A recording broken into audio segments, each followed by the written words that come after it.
북한은 어제 야간부터 다량의 풍선을 대한민국에 살포하고 있습니다. 현재까지 확인한 바로는 오물, 쓰레기 등이 포함되어 있으며 관련 기관에서 정밀 분석 중에 있습니다. 모든 책임은 전적으로 북한에게 있으며 북한의 반인륜적이고 저급한 행위를 즉각 중단할 것을 엄중히 경고합니다. 자, 저급한 행위 좀 제발 좀 하지 맙시다. 우리 군 당국이 이제 북한에 그렇게 당부일까요? 경고일까요? 아무튼 이렇게 얘기를 했는데요. 어제 밤에 문자가 왔고 그 이후에 오늘부터 해가 밝고 오늘부터 곳곳에서 뭔가 발견되고 있거든요. 화면 좀 보겠습니다. 화면 보시면요. 저게 저렇게 생긴 풍선이에요. 한 2개 정도 매달리고 뭐가 큼지막한 게 매달려 있는데 거기 보면 옆에 매달려 있는 내용이 오늘 떨어졌거든요. 많이. 그럼 보면은 무슨 온물, 비누 뭐 이런 거에서 뭐 북한에서 만든 것 같은 무슨 비닐, 이게 뭐래? 비닐 조각입니까? 이런 거하고 그리고 오른쪽 보면은 무슨 약간 쓰레기 같은 게 잔뜩 들어있다 그러는 거예요. 그래서 북한이 며칠 전에 보낸다고 미리 살짝 얘기를 했는데 이런 거예요. 수많은 휴지장, 오물짝 곧 한국에 살포할 것. 대북전당 우리가 이제 보내는 거, 우리 쪽에서 보내는 거에 대한 맞대응 뭐 이런 얘기했고요. 그리고 오늘 군 당국에서 지금 보면 전국에 200여 개, 전국에서 200여 개 발견인데요. 뭐 강원, 경기, 경상, 전라 뭐 다 해요. 제주도 빼고 다 갔군요, 지금. 그리고 저급한 행위 중단할 것 경고한다. 방금 전에 들으셨죠. 자, 오늘 이 얘기 오늘 패널 세 분 우선 모셨는데요. 먼저 안지성 변호사. 예. 아니 도대체 풍선에 뭘 담아 보낸 겁니까 지금? 그러니까 이게 뭐 아직 정확히 밝혀진 바는 없지만은 지금 예. 보도된 바에 따르면은 뭐 휴지 쪼가리라든가 뭐 오물 같은 걸 좀 담아서 보냈다고 합니다. 오물은 뭐예요? 그러니까 뭐 쓰레기를 말하는 것 같은데요. 다행인 거는 뭐 액체류는 아니었던 걸로 확인이 지금 되긴 하는데. 화면에 자막 나오면 분변이면 이게 그러니까요. 인변 아니면 뭐 축변 뭐 이런 건가요? 이런 걸 보냈다고요?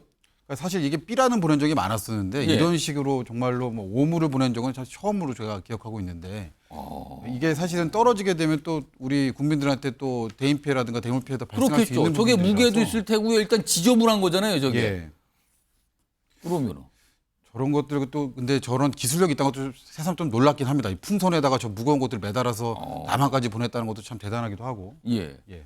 지금 분변 얘기가 나오니까 오늘 이 소식 접하신 분 몇몇 분이 저한테 말씀하시는 게 아니 이게 분변이라는 게 이게 오물 뭐 분변 이건데 자칫 거기에 무슨 균이라든가 뭐 안 좋은 거라도 있으면 어떨 거냐고 이런 말씀 걱정하신 분 있더라고요. 그렇죠.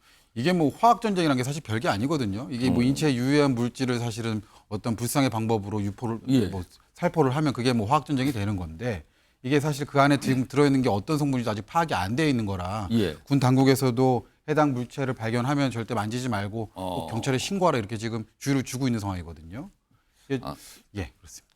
아니 이른바 이제 삐라 전단지 형태 삐라 같은 거를 많이 보는데 이것도 오물을 그리고 무슨 비닐봉지 같은 쓰레기를 잔뜩 섞어서 지금 뿌리고 있는 거예요. 김종욱 전 청와대 행정관 나와 계신데요. 아니 지금 가만히 시점을 보니까 그러니까 26일 날 경고를 했고요. 그리고 어제 밤에 경보가 있으니까 그 전에 이제 뭐가 날라오기 시작한 거잖아요. 그럼 어제 오후부터 뿌렸다고 봐야 되는 건데 위성 발사 실패한 직후예요. 시점으로 보면. 아니 뭐 그거 실패하자마자 오물풍선 보내는 거는 우리한테 화풀이 하는 겁니까? 이거 왜 이러는 겁니까? 도대체 뭐 하다 이제 오물을 보냅니까? 뭐 근데 이거는 이제 이미 이제 26일 날 예고를 한 측면이 있죠. 소위 남쪽에서 대북 전단을 살포를 했기 때문에 거기에 대한 대응 체계로 하겠다고 얘기를 했었고 제가 볼 때 세 가닥이 온 것 같아요. 하나 이제 정찰 위성 발사한 게 실패한 측면이 분명히 있지 않습니까? 그 다음에 이제 오물이라고 하는 것 전단이랑 이렇게 엮어서 예. 풍선으로 내려온 거 하나하고 그다음에 전파 교란 공작도 했다라고 얘기를 아, 해요. 지금 뭐 GPS 예, 교란 뭐 이런 이것도 얘기도 지금 있죠, 보도가 지금. 나온 상황인데, 근데 이제 이게 북한이 뭐라고 얘기했냐면 남북 관계가 이제 적대적 교전 중인 두 국가 관계다라고 얘기를 했었습니다. 그러니까 이제 일상적으로 서로 적대적으로 교전 중이기 때문에 남쪽에서 어떤 행동을 하게 되면 예. 거기에 대한 상응한 조치들을 일상적으로 하겠다라고 하는 반응인데 예. 그 첫 반응으로 남쪽 땅에다가 소위 분변 아직 정확히 확인은 안 됩니다만 분변으로 분변이라는 보인다는 거 이게 2016년에도 한번 했던 적이 있었거든요. 그러니까 8년 만에 나온 거기 때문에 상징적으로 남북 관계가 앞으로 어떤 형태로든지 매우 불안한 상황이 될 수 있다라고 하는 부분들에 대해서 남한 사회, 한국 사회의 어떤 혼란들을 증폭하고 야기하려고 하는 의도가 분명히 있는 것 아니 같고요. 분변을 달린 풍선을 보려면 이게 우리가 혼란되는 겁니까? 이거 그런 의도라고요. 지금 이게 그런 의도를 원래 갖고 있는 것 같아요. 당장 어제 생각나시지 않습니까? 그 소리, 요란한 사이렌 소리를 들으면서 우리 국민들 입장에서는 예. 뭐 대단히 큰 사건이 난 거 아닌가라는 생각을 하게 되고 그러네요. 일단 모든 집중 사안이 긴장하게 되니까. 그쪽으로 집중이 되는 측면들이 분명히 있기 때문에 아마 앞으로 전 이런 일들이 북한 쪽에서 다각적인 방법으로 이런 방식뿐만 아니라 예. 우리는 이미 교전 중인 상태에 있는 국가라는 사실들을 계속 다양한 시그널을 보낼 거라는 생각이 듭니다. 아니 그러면 그러니까 우리 민간 단체들이 북한의 대북 뭐 전단 이런 거 담고 뭐 여러 가지 뭐 CD라든가 영상물이 담겨 있는 뭐 이런 칩 같은 게 있는 풍선을 보내잖아요. 그럼 뭐 옛날부터 그랬어요. 근데 그거에 대응하는 게 1차적 목적이라 보이는데 아니 그러면 상응한 조치를 하려면 김종욱 장관인가? 아니 북한도 그래 전단지 B란 알겠어요. 그럼 북한을 체제 선전하는 뭐 CD라도 좀 주든가 뭐 같이 속지지 왜 오물을 보냅니까? 북한이라는 나라가 자기 나라의 체제를 선전하면 한국 사회에 있는 국민들이 옳다구나 하면서 이렇게 생각하겠습니까? 거기 다 알고 있는 상황이죠. 근데 북한이 가장 힘들어하는 게 뭐냐면요. 한국 사회의 발전된 모습 자체가 예. 북쪽으로 전파되면 예. 체제와 가장 중요한 문제인 마음이 흔들려요. 이 문제를 가장 중대하게 보고 있습니다. 예. 그래서 남한의 문화를 전파하게 되면 예. 북한 사회에서는 가장 높은 처벌을 하는 상황이 분명히 벌어지거든요. 예. 그러니까 당연히 이쪽에서 날아가는 부분들은 체제를 균열시키는 마음을 움직이는 거지만 위에서 내려오면 우리는 마음이 안 움직이잖아요. 그렇죠. 그러니까 제가 볼 땐 분변 이런 걸 통해서 소위 한반도가 매우 위중한 상황이다라는 사실들을 갖다가 그런 아주 극단적인 물건을 통해서 확인시켜 주려고 하는 비대칭적인 공격이죠. 따지고 보면 이것도 일종의. 지금 비대칭이라 그러는데 우리 군 당국은 이제 저급한 짓을 좀 그만하라 이렇게 얘기했잖아요. 이게 보내다 이제 오물을 들어있는 그런 풍선에 매달아서 그걸 보내고 있으니 말입니다. 이와 관련해서요. 과거에 2016년에도 뭐 그때도 비슷한 걸 보냈다 그러네요. 그때는 박근혜 정부 당시 아닙니까? 그때 당시에 군의 설명 좀 들어보겠습니다. 북한은 16년부터 18년까지 남쪽으로 전단을 살포하였으며 우리 국민들에게 피해를 입힌 바 있습니다. 특히 16년도에는 풍선에 오물을 넣어 보내는 등 저급한 행동을 한 바 있어서 국민 여러분께서는 북한 풍선으로 보이는 물체를 발견하셨을 경우에는 군부대나 경찰로 신고해 주시기 바랍니다. 자, 이 내용 좀 정리해 볼까요? 2016년에도 그랬다는 전례가 있네요. 지금 보니까요. 화면 보시면요. 최인준 변호사 봐주세요. 지금 보낸 게요. 밑에 글씨부터 좀 보겠습니다. 2016년에 북한의 대남 오물 풍선으로 차량 및 주택 지붕 등이 파손된 사례가 있었다. 이 뭡니까? 맨 왼쪽에 있는 거는 무슨 CD로 보이죠? 북한 내에서 있는 무슨 뭐 위대한 뭐 명절 뭐 이런 거 써 있는데 아마 선전물 같죠? 그리고 가운데 있는 건 뭡니까 이게? 이게 삐라가 담겨 있는 것 같은 내용이고요. 그렇습니다. 그리고 박근혜 전 대통령이 이렇게 뭐 울고 있는 예, 그런 모습이 이거를 나왔고요. 북한에서 뭔가 그래서 보내. 그 옆에 마지막에 오른쪽은 뭡니까 이게? 그게 바로 청와대를 뭐라고 쓴 겁니까? 똥화대 이렇게 뭐 있는 그대로 읽었겠습니다. 똥화대라고 얘기를 하고 청와대에 서식하는 박근혜 똥벌레 뭐 이렇게 지금 하면서 보수 정권에 대해서 굉장히 비판하는 것이죠. 저게 삐라인데 그거를 비닐에다가 비닐봉지에 담아서 저렇게 보낸 것 같네요. 지금 제가 미뤄 짐작컨대 아까 예. 뭐 그 청와대를 똥화대라고 했는 거 안에 예. 아까 얘기한 것처럼 분변이 들어있을 가능성이 상당히 높아 보이는데요. 그렇게 하면서 상당히 어떻게 보면 정치적으로 자유 보수 우파의 정권을 비판하는 그 어떤 내용 아니겠습니까? 근데 표현이 참 저도 특히 저녁 시간에 이런 얘기 한다는 사실 자체가 저 또한 좀 제 입이 지저분해지는 것 같아서 안타까운데요. 뭐 제가 북풍, 총풍은 들어봤어도 똥풍이란 건 지금 처음 들어보는 것 같습니다. 변풍이라고 하시죠. 변풍이랄까요? 결국은 이런 그 분변은 뭡니까? 대한민국 국민에 대한 모욕을 담는 것 아니겠습니까? 모욕. 예전에 보면은 멜 깁슨이 나왔는 어떤 그 영화 어떻게 보면 자유를 부르짖을 때 보면은 상대방이 엉덩이를 하면서 보이는 그런 부분이 있지 않습니까? 이게 황산벌 같은 경우에도 보면은 영화 보면은 상대방에 대해서 모욕적 의미로서 엉덩이를 까는 그런 모습. 결국 대한민국 정부에 대한 이번 특히 자유우파 보수 정부에 대한 모욕적인 어떤 느낌을 담았다라고 보는 것이 저는 합리적인 해석이 아닐까 싶습니다. 지금 영화 말씀하시는 거 거의 뭐 삼국시대 아니면 뭐 중세 얘기 아닙니까? 예, 그거는? 그런데 지금 21세기에 이런 얘기를 한다는 것이 너무 어처구니가 없는데요. 예. 북한에 우리가 보내는 것은 뭐냐 하면은 1달러, 달러. 달러 그리고 쌀도 보냅니다. 오. 실질적으로 북한 사람들이 먹고 생활할 수 있는 유익한 것. 직접적으로 도움을 줄 수 있는 그렇죠. 거네요. 그런 걸 보내는데 그거에 대한 답으로 분변을 보냅니까? 이게 참 보면은 저급하다는 말씀 자체도 정말 부족하다라고 생각을 하는데요. 지난 2016년 같은 경우에 예.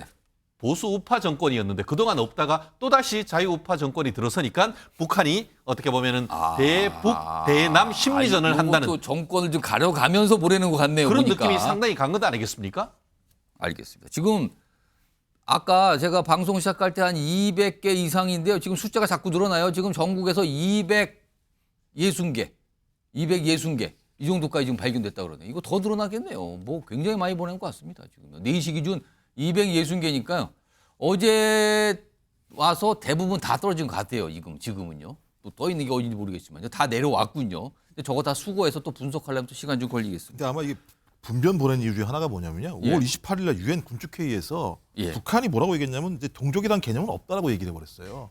그러니까 남쪽에 있는 우리 국민들은 동족이 아닌 거예요. 동족 아니다 이제. 그러니까 통일도 없고 화해도 없고 동족도 없다라고 얘기했어요. 그래서 근데 분별을 보낸. 그래서 이제 공식적으로 이제 그 국제회의에서 북한이 이렇게 얘기를 했기 때문에 남쪽에 있는 우리 국민들은 동족이 아니니까 예. 동족이 아닌 자들 같은 경우는 소위 말하는 보수 정부에 있는 국민들 아니겠습니까? 예. 그냥 그렇게 분변을 보내는 거죠. 그런 식으로. 그러니까 이게 적대 또는 모욕 뭐 이런 걸 의도한 거 아니냐 뭐 이런 건데요.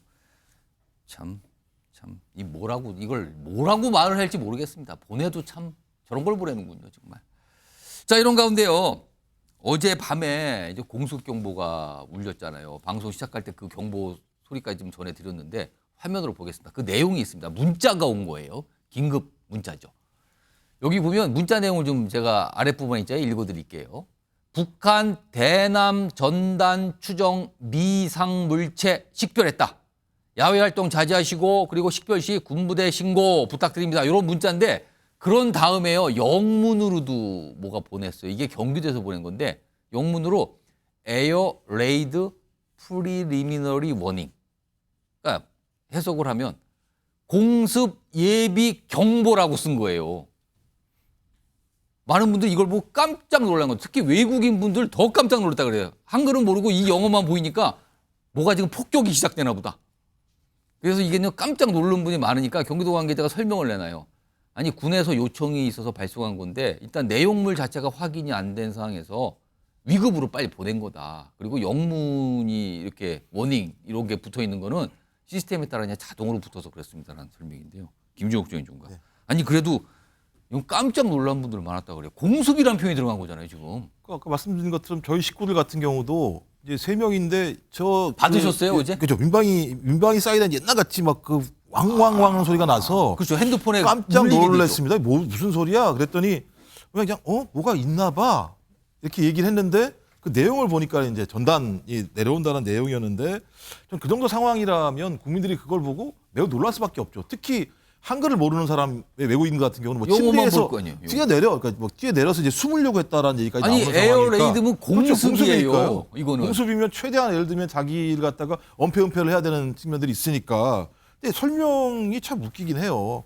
그러니까 이런 대남 전단이라는 이 단어가 없어서 항공기를 넣었더니 자동으로 붙었다. 에어레이드라고 하는 게 이런 식의 설명을. 이건 약간 좀 이게 이 상황이 네. 설정이 좀 다른데 이거는요. 그다음에 이제 더 다르게 설명하는 건 낙하물이 미상의 물체이기 때문에 그 안에 뭐 예를 들면 오물이 있을지 아니면 생화학 무기가 있을지. 그렇죠. 혹시 알수 약간의 없고. 무기가 있을 수도 있으니까. 그다음에 이제 옛날에 이제 사람이 맞거나 뭐 어떤 예. 뭐 창문 같은 데 맞을 수도 있다. 그리고 또 야간이기 때문에 식별이 불가능하니까 상당히 좀 높은 등급으로 올려보냈다라고 얘기하는데 이 사례가 분명히 있었습니다. 2016년 작년이죠. 작년에도 서울시에서 예. 모발령 내는 바람에 오. 국민들한테 엄청나게 많은 예를 들면 비난을 당했던 예. 측면들이 있어요. 전 그래서 적어도 이 사안 자체 특히 분단 상황에서 북한에 의해서 제기되고 있는 사태에 대해서 이 공습이라는 느낌을 주게 되면 그러게요. 국민들이 엄청나게 혼란을 받을 수밖에 없는 상황이기 때문에 예. 이 체제 정비를 해야 되는데요.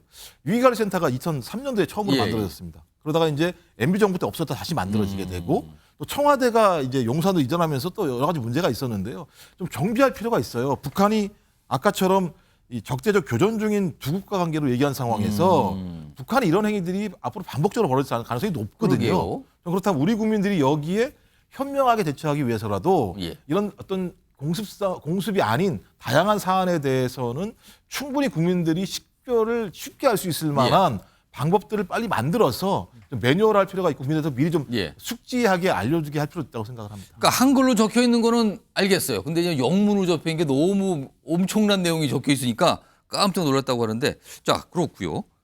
최인영 변호사. 그런데 이 북한이 뭐 다행히 지금까지 어떤 피해는 얘기는 뭐 신고가 아직 되는데 향후에 또 많이 보내서 저런 이상한 또 쓰레기하고 오물을 잔뜩 보냈는데 사실 그게 낙하할 경우에 사람이 다치거나 물건이 파손될 수도 있거든요. 그런 경우에는 이거 어떻게 됩니까? 억울해서 어떡합니까, 이거는? 근데 이미 피해가 발생했다는 신고가 있는 것 아, 같습니다. 그렇습니까? 이게 그 경기도가 아니고 이게 날고 날아서 경상북도 영천에 있는 한 농가, 특히 비닐하우스에 이게 떨어져 가지고 비닐하우스가 손상됐다는 것 아니겠습니까? 그럼 갑자기 하늘에서 이게 어떻게 보면은 똥탄이 떨어진 거 아닙니까? 그걸로 인해 가지고 어떤 피해를 봤다고 하면은 국가를 상대로 소송을 할까? 어떻게 보면 이것은 천재지변이라고 볼 수도 있기 때문에 국가가 배상을 해야 될 가능성은 낮아 보입니다. 다만 북한 스스로 북한에서 해서 남한으로 보냈고 했다는 사실 자체를 스스로 밝히고 있지 않습니까? 그렇다고 하면은 북한을 상대로 소송하는 방법도 있습니다. 실제 2020년 지금으로부터 한 4년 전에 탈북한 북한 포로, 국군 포로들이 김정은과 조선인민민주주의 공화국을 상대로 소송을 제기를 했고 예. 그 소송에 서울중앙지방법원에서 원고선을 들어줬습니다. 예. 그 결과 어떻게 했냐면은 임종석 전 청와대 비서실장이 만들어서 있던 경문협 예. 남북 경제문화교류협력재단에 있는 이 북한 저작권 이용료를 했는 몇십억이 있는데 예. 그 재단에 대해서 압류해서 돈을 가지고 온 케이스가 있습니다. 오. 만약에 정말 이분들 이번 이 피해를 입었던 농민이 원한다고 한다고 하면은 김정은을 상대로 해서 손해배상 청구를 소송을 하고 아까 얘기 드렸던 남북 경문협을 상대로 해서 강제 집행을 해서 돈을 가져오는 방법도 있을 텐데 그것보다는 대한민국 정부에서 어쨌든 간에 이 부분에 대해서는 영농 지원을 한다든가 할 필요가 있는 것이 아닌가 생각합니다. 알겠습니다. 지금이 21세기예요. 그런데 뭐 적대감을 드러내기 위해서 뭘 보내는데 오물을 풍선에다 매달아서 보내는 이런 게 지금 현실로 나타나고 있습니다. 이걸 어떻게 봐야지. 전 세계는 이걸 과연 어떻게 볼지 모르겠습니다.